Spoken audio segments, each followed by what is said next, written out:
এটা উড়াচ্ছেন, দয়া করে আপনারা আমাদের কর্তৃপক্ষ অথবা এখানে আইন শৃঙ্খলার যারা দায়িত্বে আছে আপনারা অনুমতি ছাড়া কোনো ড্রোন উড়াবেন না।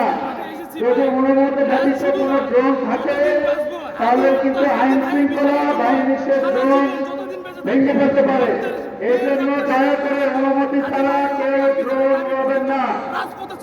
এরপরে আমাদের ৯,৬০টি আসনে এই নির্বাচনের যারা এবার কান্ডারি তাদের জন্য আপনারা দিন রাত জনগণের মাঝে যাচ্ছেন, ভোট চাচ্ছেন।